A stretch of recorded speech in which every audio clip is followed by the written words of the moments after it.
man who is well and truly awake is Ami Horowitz, the man who's a YouTuber, documentary filmmaker, provocateur, well-dressed American. Well, it's not the 4th anymore. Of course, it's the 5th, but happy 4th to you. How did you celebrate Independence Day yesterday? Barbecue, baby. Then, of course, I had to go to sleep early on a holiday weekend to wake up to come on your show. So I don't particularly appreciate that.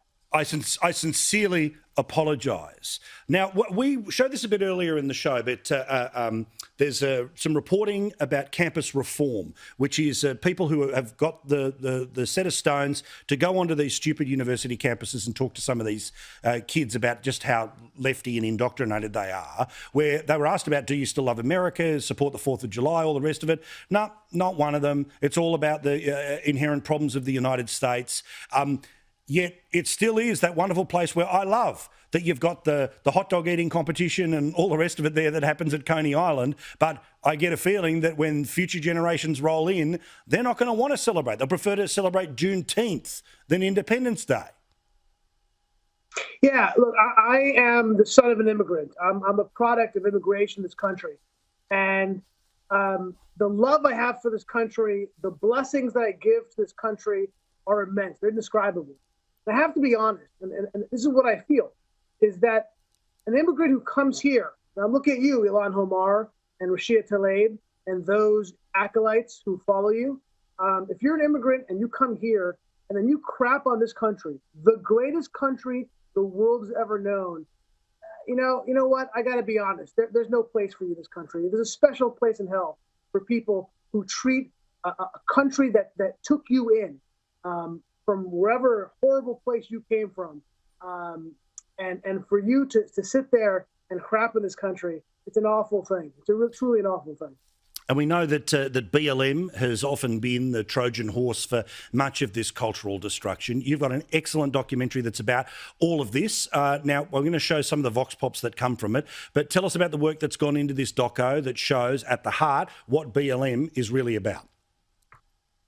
So we spent over a year going to every major riot, dozens of protests, and I've spoken to hundreds of protesters and rioters all across the country.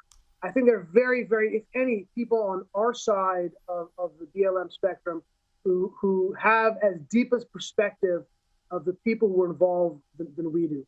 And it just, something seemed off of the organization at the beginning, even before all the riots. And the more we investigated, the more we uncovered the simple truth. The simple truth is that Black Lives Matter as an organization simply wants to tear down all of the structures of this country, all of the institutions of this country. When people say, oh, Black Lives Matter is not Marxist, that's hyperbole. That is absolutely and unequivocally false. They're absolutely a Marxist organization. All you have to do is ask them. And the problem, what we've seen is that the country's media organizations wouldn't ask the questions. They spoke with the people I spoke with. They were there with me on the ground. They were interviewing the leaders like I did of this organization. They simply didn't ask the questions I did. And this documentary, it is, it's rare that I tell your audience, go watch this thing, but go watch this thing. It really lays it out on what this organization is all about. And it is horrific. It is scary stuff. Yeah, here's part of what they told you.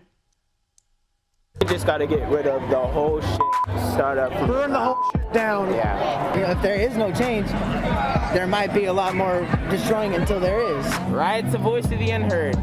But I think some destruction and looting kind of sends a message to people, and breaking their is justified. So when we take it back or we burn it down, yeah, we getting back what's ours. You won't give it up? Okay, you ain't having it no more.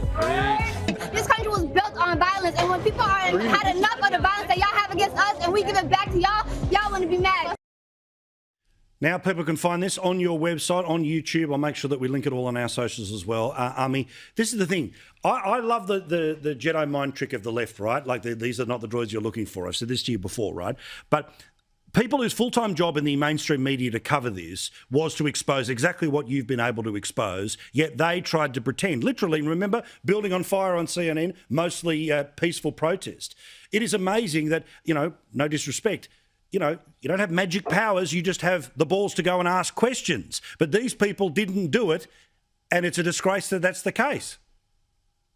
Now, I was there real time. I was watching this happen. So I can tell you, I was at these riots. I was in Portland watching a federal building being burned down. And I saw CNN and MSNBC, and I saw their cameras down when these people were throwing incendiary devices on the building.